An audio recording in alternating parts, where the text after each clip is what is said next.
장안의 화제 흑백요리사. 저 역시 너무 재밌게 보고 있는데요. 그런데 흑백요리사를 보니까 제가 촬영했던 식당의 사장님들도 많이 출연하셨더라고요. 요새 흑백요리사 식당에 대한 관심이 아주 높던데 이 식당들을 총정리 느낌으로 여러분께 소개해도 좋지 않을까 싶어서 바로 정리해 보았습니다. 이번 영상에선 흑수저 식당 3곳 그리고 백수저 식당 2곳으로 구성해봤고요. 백수저 식당은 4라운드에 가신 셰프님이 심사위원 분들께 선보인 메뉴까지 리뷰해보았으니 아마 보시는 맛이 쏠쏠하지 않을까 싶습니다. 흑백요리사에 나온 이 식당 총정리 리뷰, 그 자세한 이야기는 영상을 통해 보시죠.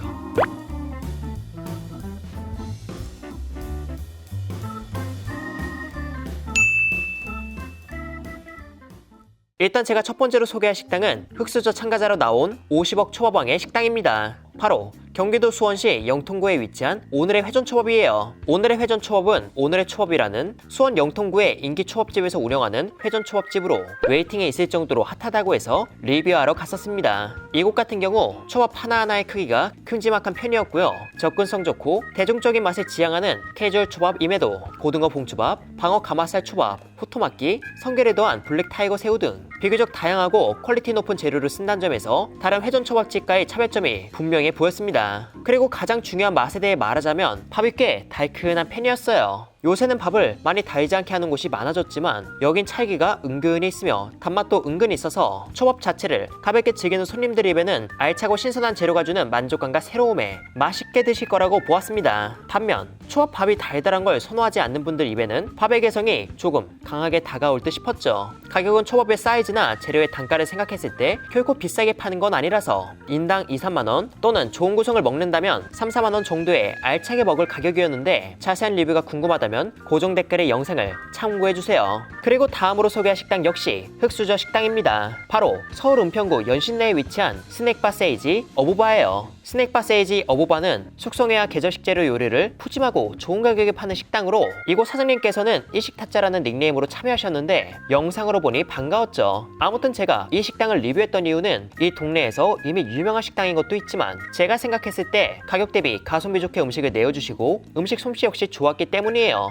일단 가성비가 좋다는 건 식당에 들어가서 음식을 주문한 후 금방 알 수 있었는데요. 지금 보시면 면 요리 하나가 나왔는데 이게 기본 안주입니다. 방문 당시가 정말 무더웠던 여름이라 구운 가지와 고등어 튀김을 얹은 소바가 나왔는데 이때 2명이 방문한 거였거든요. 그런데 다른 식당에 가면 메인 음식 정도 되는 음식을 기본 안주로 주셔서 상당히 놀랐었습니다. 심지어 맛도 일식 특유의 재료가 지닌 섬세함도 담겨 있었고 소바의 육수 맛에는 감칠맛이 가득했어요. 함께 나온 고등어 튀김도 흠잡을 것 없이 맛나서 시작부터 감탄할 수밖에 없었습니다. 그런데 이걸 보시면서 이런 생각을 하실 것 같아요. 기본 안주를 알차게 주는 대신 메인 음식이 부실하거나 기본으로 주문해야 하는 술이 비싼 거 아니야? 식당이라는 것도 결국 돈을 벌기 위해 하는 곳이라서 남는 장사를 해야 하는 건 맞습니다. 그런데 여긴 술집 개념이니까 주류 주문이 필수지만 생맥주가 4,900원이고요. 일반 소주와 맥주도 5,000원이라는 평균 가격에 팔고 있어서 술을 비싸게 받는 곳도 아니었어요. 그렇다고 메인 음식의 양이 적다? 지금 이게 이곳의 메인이 숙성회인데 소짜 기준 43,000원, 즉 인당 21,500원이라는 가격에 제공하잖아요.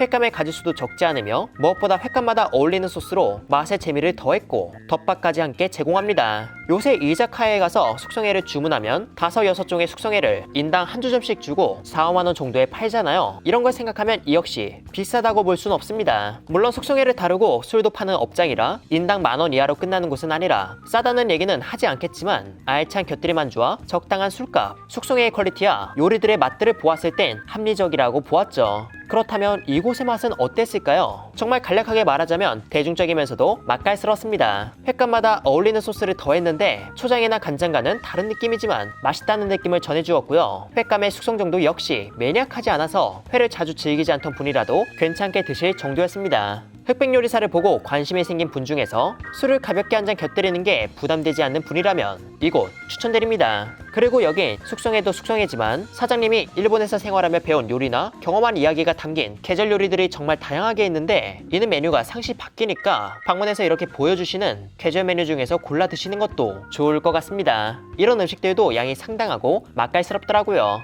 요새 흑백요리사로 인해 매일 만석에 아주 핫하다고 하니까 오픈런 혹은 아예 늦지막히 방문하는 게 효율적인 방문에 있어 더 유리하지 않을까 싶습니다. 그리고 다음으로 소개할 곳은 오마카세 업장이에요. 바로 흑수저 광속 요리사로 나온 논대입니다. 논대는 서울 장안구에서 스시카야 논대라는 이름으로 시작해 지금은 종로에서 오마카세 업장 논대를 운영하고 있습니다. 이곳은 가성비 오마카세로 이름을 알렸다가 중간중간 팝업을 통해 재밌는 요리를 선보였고 그런 메뉴 중 일부가 시그니처가 되어 지금의 논대를 더 빛나게 만들었다고 볼 수 있는 곳인데요. 이곳의 대표 음식은 튀김 막기를 비롯해 수산물을 좋아하는 분이라면 모두가 인정할 단새우와 성게를 듬뿍 얹은 김초밥, 흑초로 만든 초대리밥, 청국장 솥밥 등 셰프님의 터치가 들어간 독특한 메뉴가 있다는 게 강점이라고 볼 수 있습니다. 특히 흑초로 만든 초밥은 콩코함이 있고 감칠맛의 느낌이 다른 편인데 이게 불구세 생선하고 정말 찰떡이라 개인적으로 좋아하는 곳이기도 합니다. 그리고 이곳은 49,000원이라는 가격에 정말 미친 듯 배부르게 음식을 내어줘서 가성비 업장이라고들 하지만 가성비라고 하기엔 다소 유연한 요소가 있습니다. 바로 주류 주문이 필수인데 그 주류 주문이 단순 하이볼 한 잔, 맥주 한 잔 이런 게 아닌 파트를 주문해야 한다는 점에서 인당 지불하는 비용이 8, 9만 원까지 나오죠.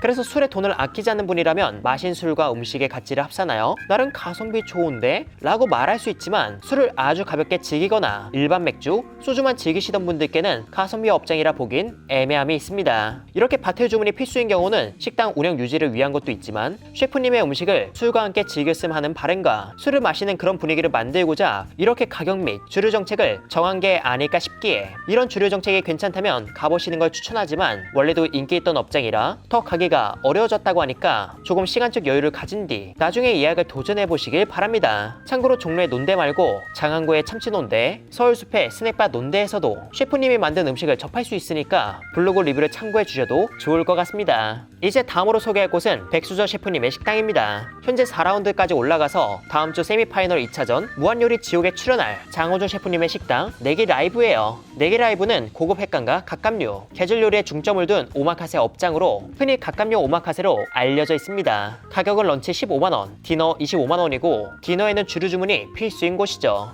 일단 가격이 다른 백수저 셰프님의 식당처럼 낮은 가격대는 아니지만 사용하는 재료를 보면 가격이 이해가 됩니다. 저는 디너와 런치 모두 다 가봤는데요. 런치와 디너에서 가장 큰 차이는 식재료입니다. 제가 방문했을 당시 디너에는 킹크랩과 도화새우가 나왔는데 런치에 갔을 땐 대게만 있었죠. 10만원이나 차이가 나고 디너에는 주류까지 필수니까 이 정도 차이가 있어도 이해가 되더라고요. 그리고 디너는 주류를 기본으로 하기 때문에 술안주하기 좋은 요리가 나오는데 그 맛이 일식 특유의 섬세함 있죠. 각 재료가 지닌 맛을 섬세하게 살리고 소스로 감칠맛을 더한 요리들의 향연이었어요. 갑각류 오마카세라는 이름에 걸맞은 게구이, 게튀김, 게샤브 등이 먹기 편하게 나와 가격은 비싸도 특별한 날에 또 오고 싶다는 생각이 들은 그런 식당이었습니다. 이곳에서 먹은 음식 중 특히 마음에 들었던 건 바로 대게 야나가와퐁 샤브인데요. 이 샤브는 우리가 아는 그런 육수에 익히는 게 아닌 뜨겁게 달군 그릇 위에 진한 소스 같은 육수를 담고 여기에 잘 손질한 대게살을 넣어 익혀 먹는 요리입니다. 이게 특히 인상 깊었던 건 비주얼도 비주얼이지만 익혔을 때 특히 단맛이 강해지는 대게의 단맛과 더불어 누룽지탕과 닮은 듯한 소스의 감칠맛,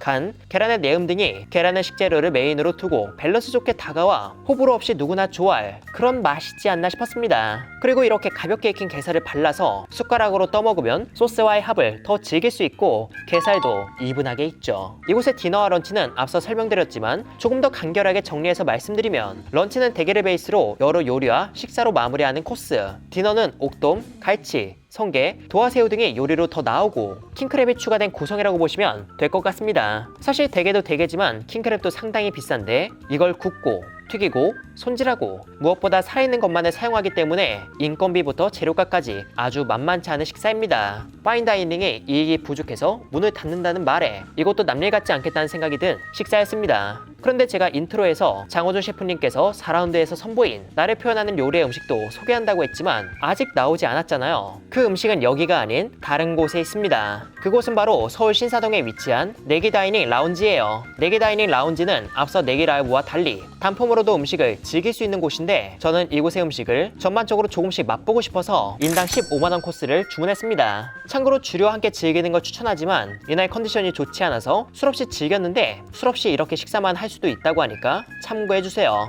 일단 코스는 강남 신사동이라는 상권과 사용하는 재료를 따져보면 상당히 알차게 나옵니다. 시작으론 게살을 얹은 일본식 계란찜이 나오는데 안에 단호박이 들어갔다고 했거든요. 그런데 단호박에서 기대할 수 있는 단맛은 없고 단호박으로 추정되는 질감이 밑에 있었는데 이게 앙소스라고 해서 감칠맛 가득한 소스와 만나니까 아주 은은한 단맛으로 표현돼 흡사 꽃게의 알찜이나 성게를 익혀먹는 듯한 느낌을 줘서 굉장한 별미였습니다. 그 다음으론 장호준 셰프님이 4라운드에서 선보인 요리가 나왔는데 그건 쿠로타마네기 검은 양파입니다. 검은 양파는 양파를 통으로 익혀 겉부분은 새카맣게 탔지만 안은 열기로 익으며 양파 단맛을 품고 있었고 그 위에 얹은 고명과 된장 소스로 장식한 요리죠. 통으로 구워낸 양파에 고명과 소스를 얹은 요리가 어떤 맛을 전해주길래 흑백 요리사 4라운드에 나왔는지 그리고 조금 오버쿡 되었는데도 꽤 높은 점수를 받았는지 궁금했는데 막상 먹어보니 이해가 되는 맛이었습니다. 일단 예상대로 양파의 단맛 위에 튀김파의 향긋한 내음과 바삭함이 더해져 향과 식감을 전해주었고요. 이런 식감과 맛의 빈 공간을 이 소스가 채워주는데 이 소스의 비중이 크다고 보았습니다. 소스는 짐작컨대 적된장으로 만든 듯 싶었고 일본 된장 특유의 묵직함과 단맛 그리고 적된장에 지니고 있는 가다랑어표의 감칠맛이 소스로 표현되며 텁텁하지 않았고 간과 단맛의 절묘함 그리고 일본 된장의 개성도 감칠맛이라는 영역에서 더 정돈된 채 담겨 있었죠. 단순하게 비유한다면 진짜 맛있게 지은 쌀밥 위에 맛깔스러운 반찬을 얹어 먹는 기분이었어요. 왜 이 메뉴를 4라운드에서 선보였는지 알 수 있는 그런 맛이었습니다. 그리고 다음으론 보리새우와 보리새우로 만든 완자가 들어간 맑은국이 나왔는데요. 보리새우는 가볍게 맛을 보고 이 보리새우가 완자론 어떻게 표현됐나 생각하며 먹어봤는데 이야 먹자마자 웃음이 지어질 정도로 새우의 단맛이 강렬했습니다. 그런데 새우만으로 이 정도의 단맛을 내긴 어렵다 보니 새우 단맛의 뉘앙스를 해치지 않으면서 어떤 단맛을 더한 듯 싶었는데 정말 맛있었죠. 국물도 시원하며 깔끔한 게 다음 음식을 기다리며 먹기 좋은 음식이었습니다. 그 다음으론 숙성이가 나왔는데 숙성 정도가 과하지 않고 묵직함 정도의 식감을 전하며 숙성 과정에서 생긴 감칠맛을 즐기기 좋았어요. 특히 성게, 단새우, 가리비는 늘 그랬듯 옳았고요. 그리고 이어서 찰밥 위에 푸아그라와 민물장어, 오이 초무침을 얹은 요리 우나기 이이모시가 나왔습니다. 이건 제가 저번에 먹고 반했던 음식인데요. 달큰하면서도 짙고 감칠맛과 적당한 간이 있는 소스가 부드럽고 고소한 푸아그라와 민물장어의 고소함과 만나 밸런스를 잡아주는데 또 이런 재료의 맛을 확실하게 지탱해주는 게 아래의 찰밥이었고 이를 보조하는 게 오이 초무침이었습니다. 찹쌀밥은 기존 쌀밥과 질감적인 부분에서의 차이, 조금 더 강한 차이가 위에 얹어진 부드러운 재료를 확실하게 잡아주는 역할을 해주었고요. 찹쌀밥 특유의 고소함도 소스와 잘 어울렸죠. 그리고 대체로 고소하고 부드러운 맛들로 이루어져 있는데 여기에 이 오이 초무침이 시원함과 산뜻함으로 다소 치우쳐져 있는 맛을 살짝 보완해주는 것도 좋았습니다. 개인적으로는 푸아그라 말고 장어가 더 많이 올라간 게 제 입에 맞았는데 푸아그라는 비린내 없는 아기간과 비슷하고 우유 같은 부드러움이 더 있다는 게 제가 느낀 특징이었습니다. 그 다음으로 나온 건 옥돔 사쿠사쿠. 옥돔 비늘을 튀겨 비늘이 올라오게 만들고 이를 바삭한 식감으로 표현한 음식인데 여기도 기름으로 비늘을 올리고 추가로 숯불에 구워 더 깔끔하며 더욱 바삭했고 추가로 불레음까지 은은하게 있었어요. 살코기 역시 촉촉하고 부드러워서 이 또한 행복하게 즐겼습니다. 그리고 다음엔 이베리코 갈비살에 참나물, 감자피레를 더한 구이 요리가 나왔는데 이베리코 갈비살은 먹을 때마다 드는 생각인데 돼지 같지 않고 소고기 같은 느낌이더라고요. 아무튼 소스와 참나물의 담백함과 향 그리고 달짝지근하며 간간한 갈비살을 감자피레로 감싸주며 이 또한 맛있음을 전해준 요리였습니다. 그리고 다음은 새우 어묵으로 만든 미니 버거인데 이건 어묵의 느낌 없이 우리가 새우버거라는 걸 처음 들었을 때 상상한 그 맛이었어요. 두툼한 패티 속 새우의 식감과 맛이 가득하며 잘 구워낸 빵과 야채, 소스의 조합이 너무나 좋았죠. 한 입에 먹는 게 쉽지 않지만 그래도 통통한 새우 어묵 패티를 즐길 수 있다는 점에서 한 입에 먹는 걸 포기할 수 없었습니다. 이제 요리는 어느 정도 끝나고 식사가 나오는데 참송이와 갈치튀김을 더한 솥밥이 제공되었어요. 송이는 철을 맞이하여 향이 정말 좋았고 갈치튀김은 생선의 비릿함을 전혀 찾아볼 수 없었으며 튀김옷은 솥밥 사이사이에서 바삭함을, 생선 살코기는 고급스러운 담백함을, 참송이는 처음부터 끝까지 향을 전해주었습니다. 마지막 디저트론 밤 아이스크림이 나왔는데 저는 밤 디저트는 밥한바가 끝판왕이라고 생각했거든요. 하지만 이게 진짜 끝판왕이지 않나 싶었습니다. 밤으로 앙금을 만든다면 이런 느낌이겠지? 라는 생각이 들 정도로 구덕하고 진한 밤의 맛이 너무 달지도 않고 너무 싱겁지도 않게 표현되어 진짜 맛있더라고요. 코스에서 가을의 느낌도 받으며 섬세하고 독특한 고성을 즐길 수 있어서 파인다이닝이라고 명명하진 않지만 그만한 퀄리티와 가치를 느낀 식사였습니다. 여러분, 흑백요리사에 나온 식당들 리뷰 잘 보셨나요? 네기라운지의 경우 제가 따로 상세히 리뷰한 적이 없어서 조금 더 힘을 주어 리뷰하게 되었습니다. 이 점 양해 부탁드려요. 흑백 요리사에 나와서 몇 라운드까지 갔다는 건 이야기 소재로 좋지만 출연했다는 것만으로도 그 식당들의 관심이 커지고 그렇게 미식에 대해 사람들이 더 알게 되는 기회가 된 것 같아 이번 영상을 준비하면서도 즐겁게 임했던 것 같습니다. 마지막 식당을 제외하고 나머지 흑백 요리사 식당들은 고정 댓글에 더 자세한 리뷰를 정리해 두었으니 그곳의 리뷰가 궁금하다면 그 링크를 참고해서 시청해 주시길 바랍니다. 이렇게 해서 회사랑은 이만 인사드리도록 할게요. 그럼 여러분들 안녕.